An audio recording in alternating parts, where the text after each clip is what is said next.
Hey, welcome in to the Teal Shirt Report podcast. I'm your host, Scott. Thank you guys for tuning in. Boy, we had technical difficulties yesterday, so we're back at it again today. Hopefully the volume is in there. We had one podcast we did, the volume just, I don't know, the volume actually went away. So we had a volumeless podcast, no volume, no audio. So we're back at it. Hopefully the audio will be there this go around. Um, I feel like it will be. Episode show number 65B. I learned more and more about YouTube, and of course we do our audio platforms, which are obviously trying to catch up with the YouTube platform. So keep in mind that you can watch our YouTube videos, go back and even review the audio podcast as well. So we appreciate you tuning in. Episode show number 65B.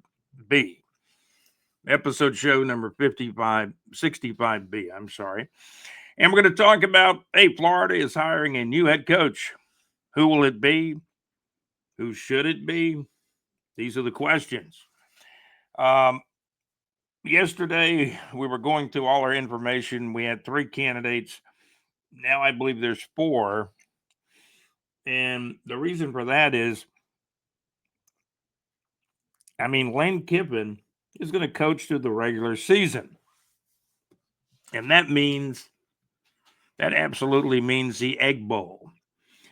He'll coach against Mississippi State in the Egg Bowl. He may elect to stay at Ole Miss. There's people saying he's going to Florida.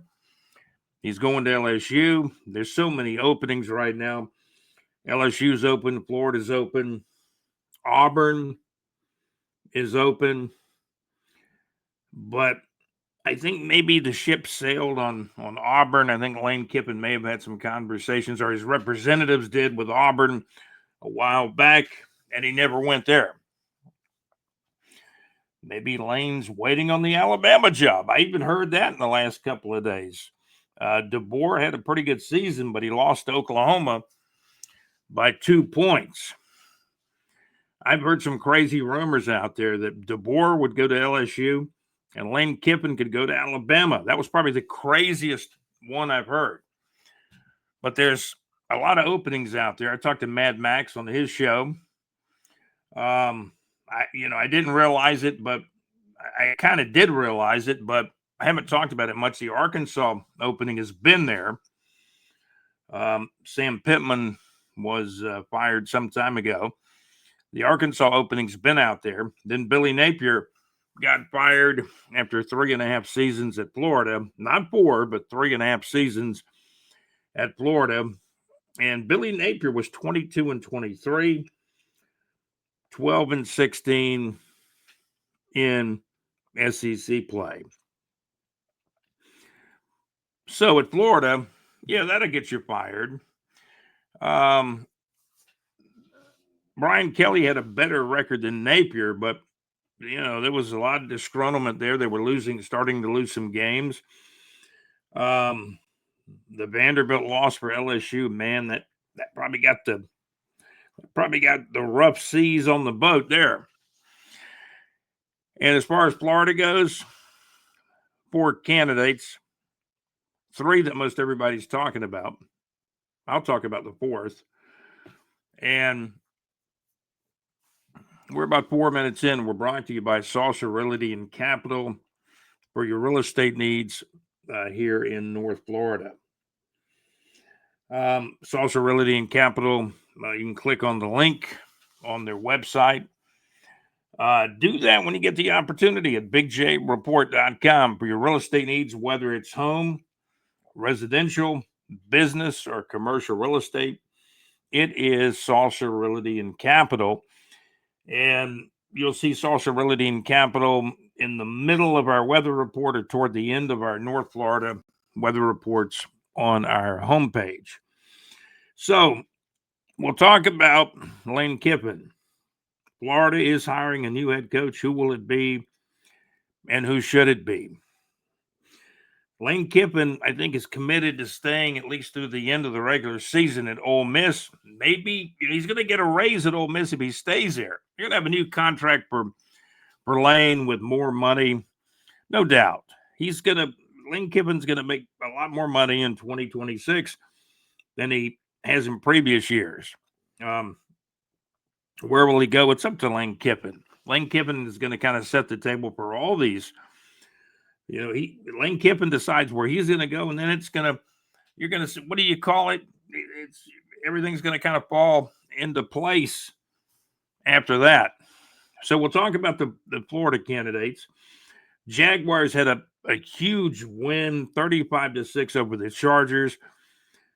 The defense seemed like it showed more effort for the Jaguars defense. How good is the Chargers offensive line?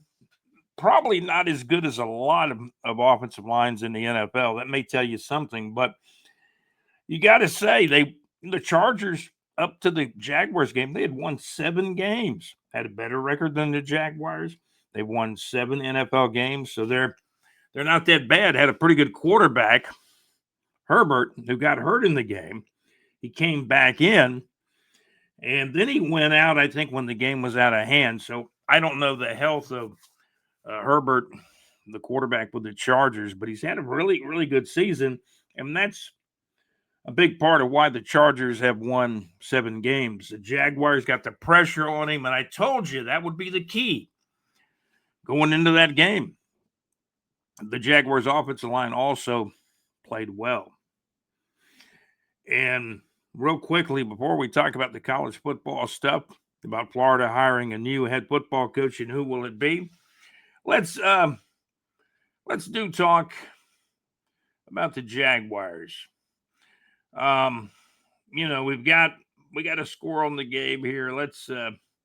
There it is. We've got it on the YouTube channel. If you're listening in audio, I'll just tell you the NFL football, the Jacksonville Jaguars 35, the LA Chargers 6. A final score on Sunday, November the 16th of 2025. The Jacksonville Jaguars are 6-4.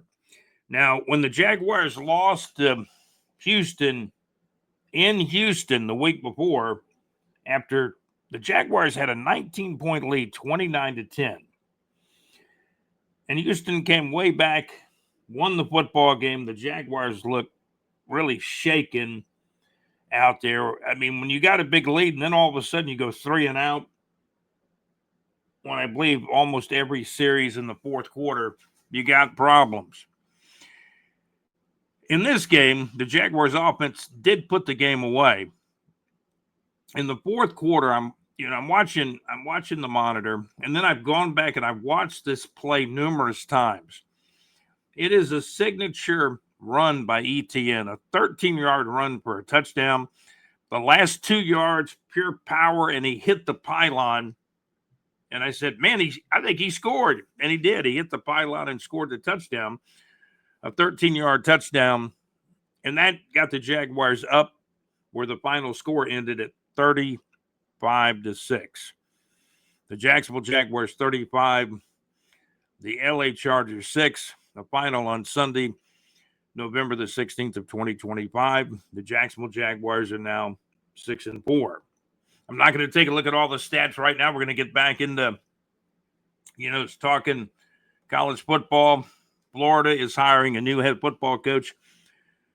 Who will it be? Who should it be? Well, Lane Kiffin is a top candidate. And I've even had people in the Facebook group, Marcus Medlock, and he said probably Lane Kiffin fits the mode best at Florida. But will he take the job? Had a great record. I think Lane is, over the last 5 years at Ole Miss, he's probably averaged close to 10 wins a season. And that's pretty good. That's really good. There's been a couple of years where Lane's teams did seem to run out of gas toward the end of the year. That's my opinion. And that's probably an opinion held by others. This year's a little different. I mean, Ole Miss went into the season, and a lot of people said, well, Lane lost a lot of players. They could be a little down, and they were not as highly thought of at the beginning of the year. But now Ole Miss is 10-1. And most likely They're going to be in the college football playoff unless they lay an egg in the Egg Bowl. They lose to Mississippi State, they still may get in the playoff. They got 10 wins. We'll put I believe I've got the latest SEC power rankings. Let's put those up right now. BigJReport.com, SEC power rankings. Top 5, Texas A&M is 10-0. No conference losses.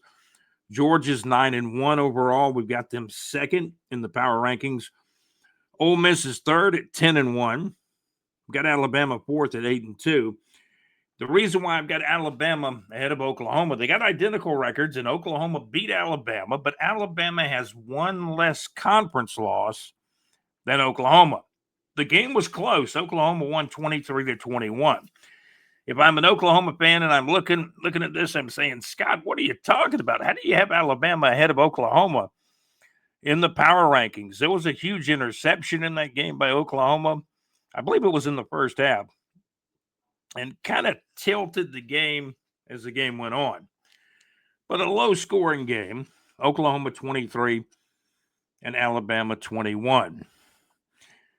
Texas A&M had a game for the ages against South Carolina. South Carolina had a huge lead in this game, but somehow, some way, I think Mad Max texted me and said, man, it was 30-3. And then Texas A&M wins 31-30. And then we find out later that night or early Sunday morning, the South Carolina coach gets fired. How does all this happen? College football is in a state now where buyouts, coaches getting fired, it is part of it all. It's college football in a microwave oven, an extreme microwave oven, NIL, the transfer portal. And Lane Kiffin does a good job at putting the rosters together. And another thing with Lane Kiffin, I think some of the NFL teams are looking at him. New York Giants have an opening. Possibly the Miami Dolphins have interest in him being not just the head coach, but maybe the GM too. So Lane Kiffin, man, he's got to be overwhelmed by this. Plus, he's got to prepare his Ole Miss Rebels, to play in the next game.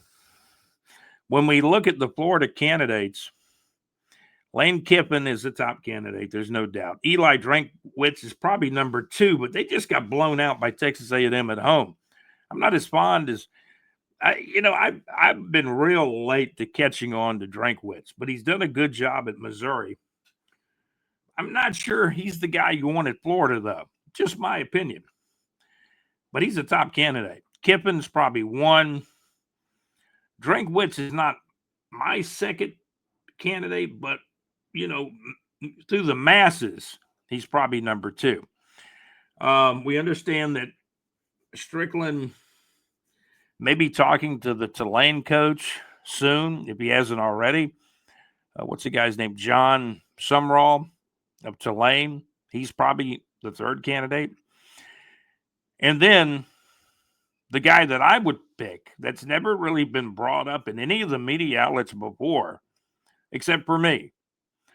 And when I post his name, he gets a lot of likes. I wasn't even in our site or on my page, and I was on another Gator site, and I said, hey, Kerwin Bell is my choice to be the University of Florida head football coach. Within a few hours, there's 6 likes to that. What I'm tired of are the high buyouts. The ridiculous, don't even say the high buyouts, the ridiculous buyouts of Franklin getting $49 million after being fired at Penn State. I don't know if they get all this money or not, but that's what it is. That's what's in the contract. And there's a lot of fine print in those contracts too. The schools want to protect themselves. The coaches, obviously, especially if they get fired, they want to protect themselves. But the big buyouts I noticed, and most of you have too, Brian Kelly, $54 million buyout. I was surprised the Franklin buyout. What's the guy's name? James Franklin. He just took the Virginia Tech job, and I wonder if that affects the buyout. But his buyout was $49 million.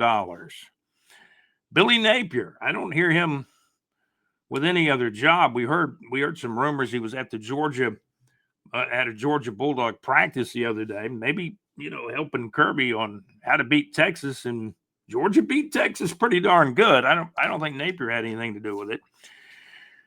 But Georgia's strong. Texas A&M is strong. Georgia beat Texas. Even Florida beat Texas. But the BigJReport.com SEC Power Rankings, top 5 teams, Texas A&M number 1, 10-0. Georgia 9-1, number 2 in our BigJReport.com SEC Power Rankings. So we got Texas A&M 1 at 10-0. Georgia 2.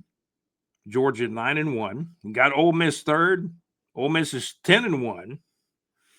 Let me see. Ole Miss's only loss was to who? Georgia.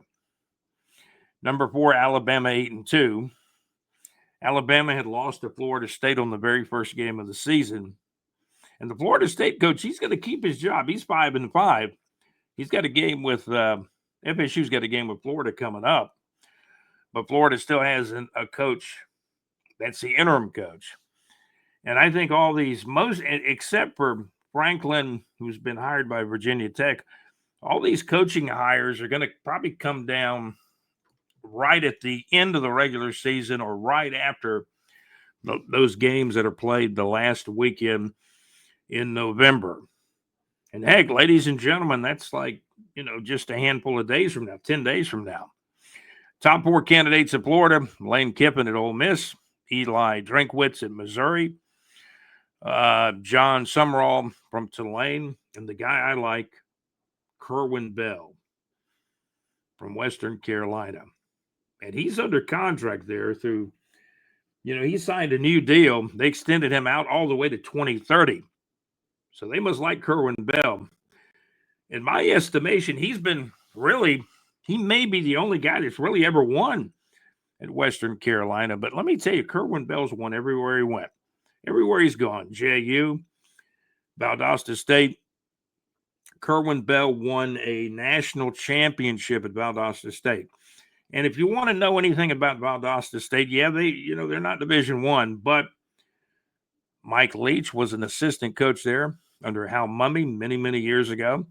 Later on, Kerwin Bell coached there and won a national championship. Then Kerwin Bell has now taken the Western Carolina job. He's been up there, I think, a handful of years now. He's got an extension through 2030. Kerwin Bell only makes, as I understand it, this is what I understand, he makes a little bit over $200,000 a year or more. And that would be an easy buyout for Florida if they were really interested in Kerwin Bell.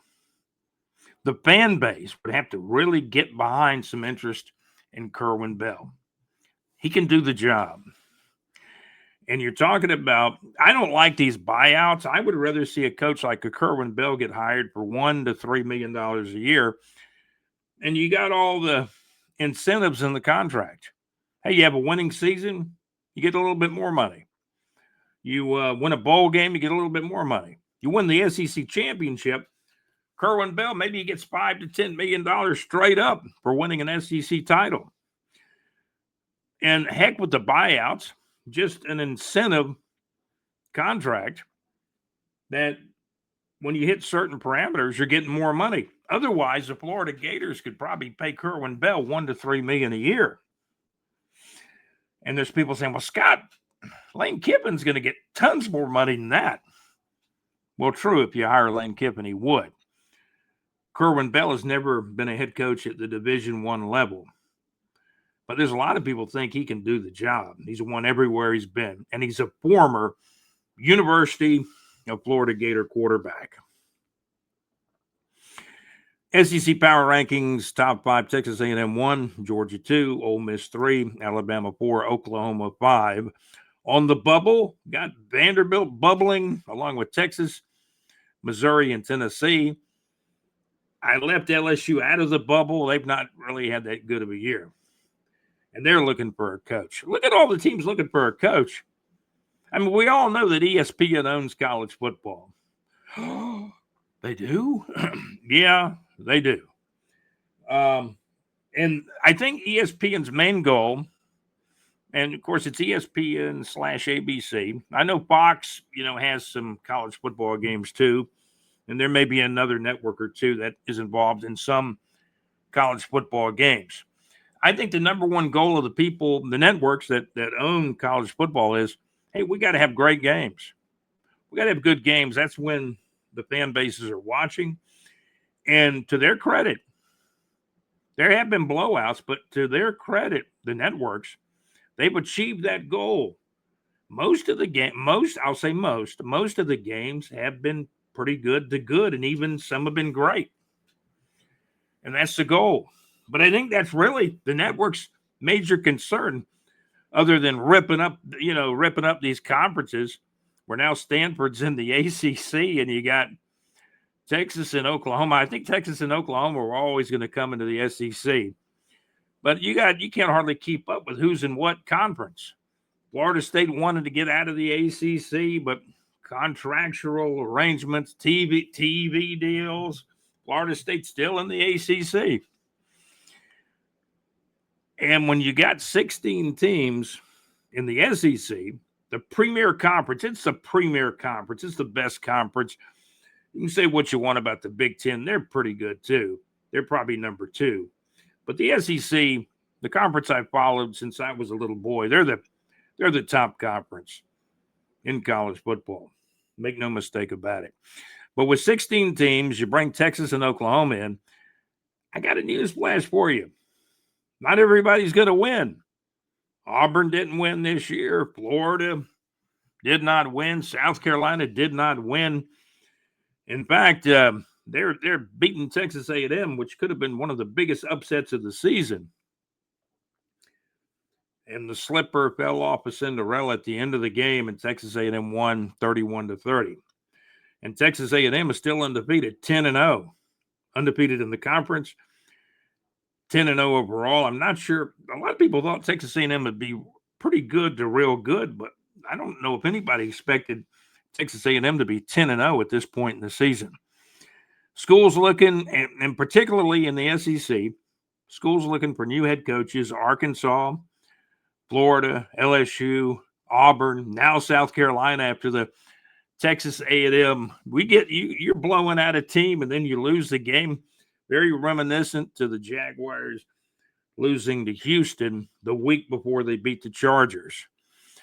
It's a little different in the NFL. The Jaguars are at 6-4, which in my opinion is like not bad in the NFL. You know, somebody said, "Hey, Scott, the Jags are going to be 6-4 after 10 games." I would take that. But you got to remember, to get there, a lot of crazy things have happened. The Jaguars blew a big lead with the Texans. There were some other gut-wrenching losses. The Jaguars did beat the Chiefs, who aren't as good as perhaps they were. Still got the same quarterback, though. But the SEC, everybody's not going to win. I mean, Alabama's having a good year. Not a great year, but a good year.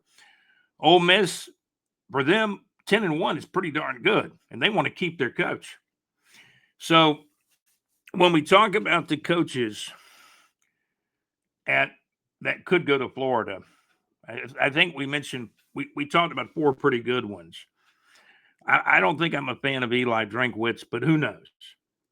I think he's a coach that can win a lot of games, and that's what you want. You want a coach, you know, he doesn't have the cachet of a Lane Kiffin, but Lane's had some teams at Ole Miss that win 7-8 games, and then they just fall off the map at the end of the year. He's had a couple of seasons like that. He has. This year's different. Nobody was really expecting Ole Miss to have a great team. I think they thought, a lot of people said, Ole Miss lost a lot of players last year. And preseason SEC, they weren't thought of as a top 2, even top 3 or 4 team. I don't believe they were even in our top 5 to start the season. Auburn jumped in the top 5 when they beat Baylor because everybody thought, hey, Baylor's got a pretty good team. And then you've got, Arkansas hasn't won a conference game all season. They're rock bottom. Vanderbilt is bubbling toward the top 5. They've had a great year. What's Vanderbilt? 8-2? 8-2, Vanderbilt? And we're brought to you by the MadMaxMix.weebly.com. Mad Max had a great show on Wednesday night, November the 19th. I was on with him a few minutes. He had some technical issues, and we had some technical issues here on the podcast yesterday. That's why we didn't get the one out yesterday, which I thought was a great podcast, but no volume. We had volume issues. Radio's different now. It's internet radio. There's still terrestrial radio, of course, but back in the day, I was in terrestrial radio for well over 20, 25 years. And back then, if we had technical issues, it was the transmitter, it was the tower. Now on internet radio, it's the internet. And they've got issues with the internet in Max's area. They're on, I think, a company called Spectrum, and they've had trouble. Not so much with us here at World Headquarters at bigjreport.com. Not so much with us because the company we're with, they're very solid. They're expensive, but they're very solid. Comcast/Xfinity is who I have. And the internet speed is pretty good. We've done some upgrading with StreamYard, and it seems like some audio blurb or blip issues we were having are much, much better now here on our podcast. I'm glad to be with you today. I'm Scott with the Teal Shirt Report podcast. We were on Mad Max's show on Wednesday night, November the 19th. Great interview with Max. Like with a lot of other people, I talked some sports. We talked a lot of music. I understand the Beach Boys are going to be coming to the Ponte Vedra Concert Hall in late January. I believe it's January 26th of 2026. And tickets are going on sale, I think, in the next day or two. And they may be already on sale now. So check with the Ponte Vedra or your favorite online concert music seller, or check with the best way to do it's the venue. That's where you get the real regular price. The Beach Boys show will be at the Ponte Vedra Concert Hall in Ponte Vedra Beach, Florida. And I understand it's going to be January the 26th. We've got a lot of other shows up on the website. Molly Hatchet will be at the Ponte Vedra Concert Hall in a few days. No original members. I heard Max play a great song by Molly Hatchet on his show, Dreams I'll Never See, back when Danny Joe Brown was living. Probably, gosh, when did Danny Joe Brown pass away? It's been 15, probably 20 years or more. Great singer. But all the original members, including the great guitar player, Dave Lubeck, passed away. I believe Lubeck passed away in 2017. Heck, that was 8 years ago. I had a chance to see him up in, I believe it was Albany, Georgia, Molly Hatchet and the Atlanta Rhythm section. Saw ARS in Uvalde as well in the Alabama area. So make sure you tune in to Mad Max's show, because all these groups where their original members have passed away, Max has all the music catalogs. And the cool thing about it all, these guys come back to life on Max's show. Ronnie Hammond, who passed away, 15 years ago, maybe, or longer or less. I hear Max say, "Come on in here and sing it, Ronnie." This is rock and roll heaven. And Max brings these groups to life. Some of these guys still living, and thank goodness. But I enjoy, Max plays a lot of great requests for me. ARS, the Atlanta Rhythm section, Steely Dan, John Lennon. Max plays George Harrison. Check out the madmaxmix.weebly.com every Wednesday night from 6 o'clock in the evening till 8 o'clock Central Time, 7 o'clock till 9 o'clock Eastern Time with the madmaxmix.weebly.com each Wednesday night. JC's show is on Thursday nights, live from the pub with JC. Great show at LakeUvalleHits.com. Great internet radio where it's all good. With college football, I'm just tired of the buyouts. The big money, the huge money, the ridiculous money. Brian Kelly, why did LSU sign him to a 10-year deal just where he would go there? And Florida may pull out the guns. Hey, we always got a 10-year deal, Lane Kiffin. But you got a guy at Western Carolina who can do the job. He's a former UF quarterback. And Florida means a lot more to Kerwin Bell than it means to John Sumrall, Eli Drinkwitz, or Lane Kiffin. I know that. And when I posted Kerwin Bell's name, I did get a little, hey, bro, it ain't happening from a guy, fairly well-known guy. And when somebody comes at me and says, bro, I'm not a fan of that. And then I responded with, I'm just tired of the huge and ridiculous buyouts. What's his name? James Franklin. Franklin got fired at Penn State, $49 million buyout. Brian Kelly got fired at LSU, $54 million buyout.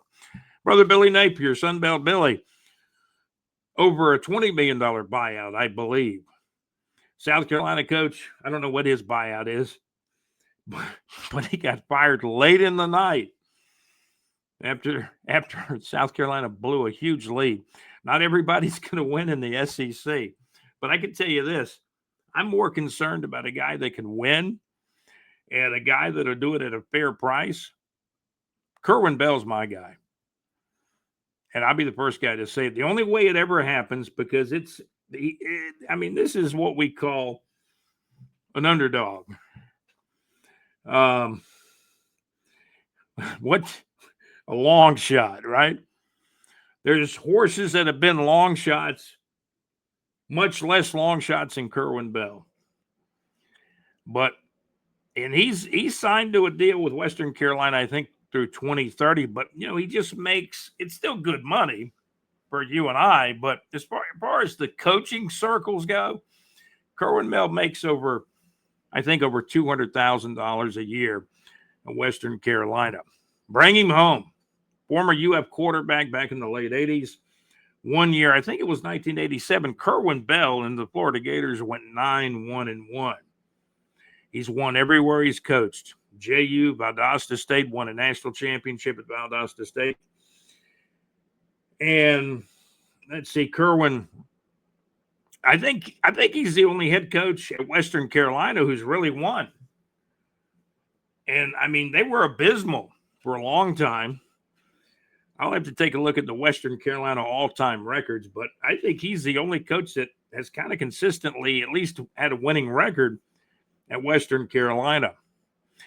I think Kerwin Bell can do the job. Good friend of mine, Larry Saucer with Saucer Realty and Capital. For your real estate needs, click on, you go to our homepage within our North Florida weather. By the way, it's 57 degrees this morning on Thursday morning, November the 20th. Looks like low temperatures around 56 late at night. High temperatures around 83. What great weather. Sunny during the day and a little bit warm, getting a little bit warmer in the afternoon around 83. Partly cloudy at night. Partly cloudy and cool at night. Low temperatures around 56 late at night. We've seen a little bit of fog early in the morning, but any fog we see will burn off quickly with the sunshine. So basically, we're looking at sunshine during the day, becoming partly cloudy at times at night and cool. High 83, low 56. What great weather we're having in North Florida. So the candidates are Lane Kiffin. Where does Lane Kiffin go? Some people are saying Florida. Some say LSU. Some say he stays right at Ole Miss. I don't believe he's going to Auburn. I think there's been some things where maybe Kiffin had a shot to go to Auburn at one time and he did not go. Nothing against Auburn, but at this point right now, LSU and Florida appear to be the bigger jobs. Auburn fired their coach too, as you know, Hugh Freeze. So they're going to be looking to hire somebody. And it could be one of these names, Lane Kiffin, Eli Drinkwitz, John Summerall with Tulane, Kerwin. Well, Kerwin is my choice. Nobody's talking about Kerwin Bell except for me. And then the people that give me a thumbs up, or they say, man, I like that. And then I had a guy in Facebook that said, well, Kerwin's getting kind of older. I said, have you heard of Cignetti at Indiana? Kerwin's 4 years younger than him.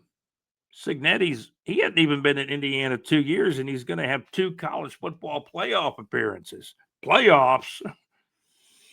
So Cignetti, I understand, according to Marcus Medlock, a guy that I chat with sometimes from our Facebook group, he had told me, he said, well, Cignetti's out of the picture for Florida. He said that ship had sailed because Cignetti had signed a new deal with Indiana, and good for them. They took a chance. He was from a smaller school. They took a chance. The guy at Indiana runs a great offense. Kerwin Bell runs a great offense.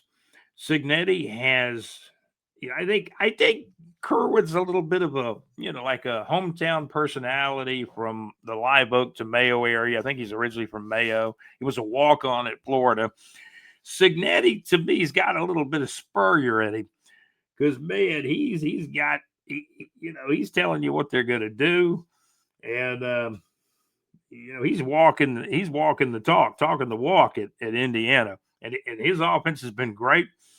He's had 2 great years in the Big Ten, and they're going to be in the college football playoff with Indiana. Of course, Ohio State will be there, and maybe another team from the Big Ten or 2. SEC, no telling how many teams the SEC will get in. We know that Texas A&M will be in there. If Georgia beats Georgia Tech, they're going to be in the playoff too, and Georgia could still be in the SEC title game. Alabama beat Georgia, but now Alabama's got a conference loss. Alabama's got a shot still to get in the SEC title game. They got to beat Auburn, Texas A&M. These guys have got to – all these teams have like 1 or 2 games left on their schedule. Love talking college football with you. Who do you think will be the new Florida Gator head football coach? Florida is hiring a new head football coach. Who will it be, and who should it be? College football, it's been full of greed here for the last few years. Full of greed. And I know the players being compensated is something people always wanted for the most part. But how do you do that? It's kind of out of control. What do you think? What's your opinion about college football, the state of college football? As far as the networks are concerned, hey, the games, we got to have great games. And I think they have accomplished that part of the goal. But then they're using the old college football names, logos, the fan bases are all built into college football. And this was the plan by the networks. So Ed White's going to be in the second round of the playoffs at St. Augustine. That's going to be a tough one. Florida did, beat Pine Forest in round 1. Eufaula went down and lost to a school, I think, called Williamson. The high school football scores are up at bigjreport.com. On the homepage, scroll the homepage, you'll see the Jacksonville Jumbo Shrimp won AAA baseball in the championship for AAA baseball. Then they beat the Pacific Coast League team too. They won all the International League and beat the Pacific Coast League team, and they won the AAA baseball championship, non-disputed. The Jacksonville Jumbo Shrimp in 2025 won the AAA baseball championship. They won the International League, and then they beat the Pacific Coast League champion too. So the Jacksonville Jumbo Shrimp won all of AAA baseball. The Jacksonville Icemen, they started out hot at 5-2, lost about 3 games in a row. Now they've won a couple of games in a row. The Jacksonville Icemen, at last check, 7-5 in the what league do I want to call it? East Coast Hockey League.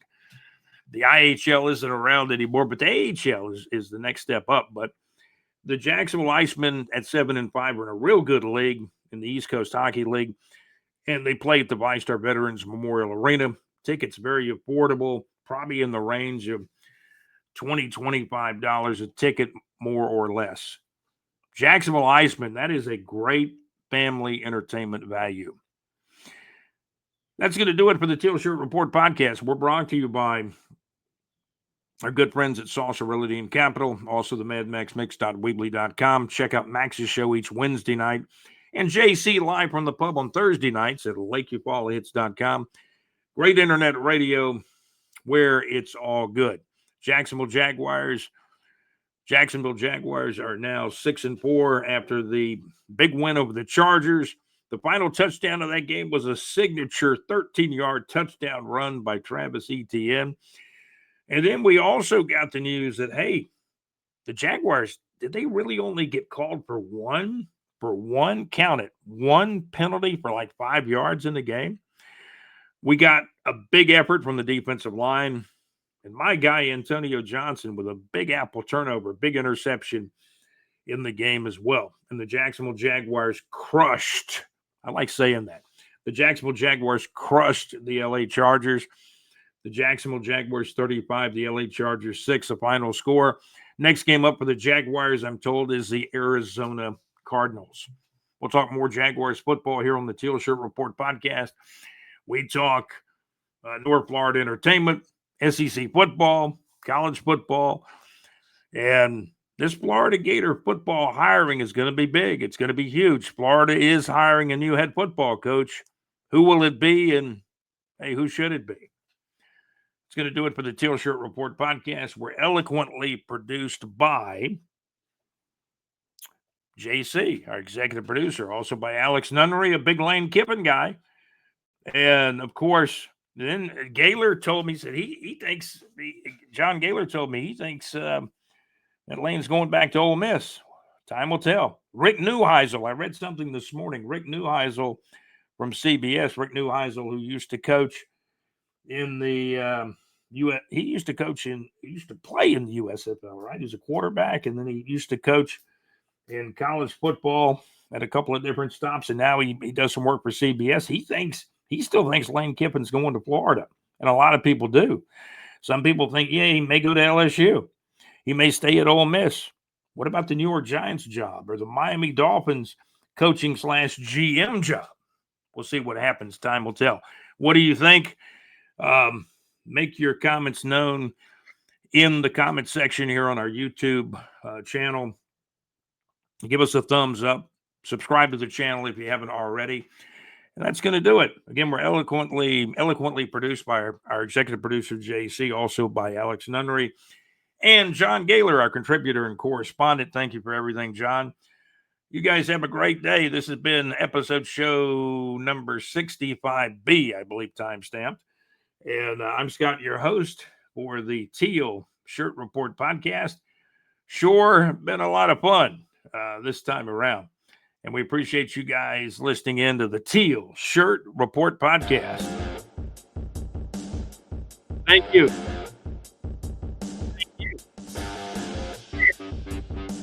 Man, thank you for being here. The coffee was great, too, if I didn't mention that earlier. This has been the Teal Shirt Report podcast, episode show 65B, I believe. You guys have a great day. Thank you for listening. Thank you for watching.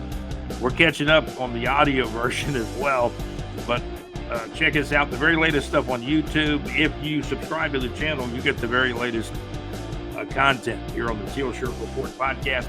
The name of our channel, by the way, is the Teal Shirt Report podcast from BigJReport.com. Have a great day. Thank you for watching and listening. I'm Scott, your host.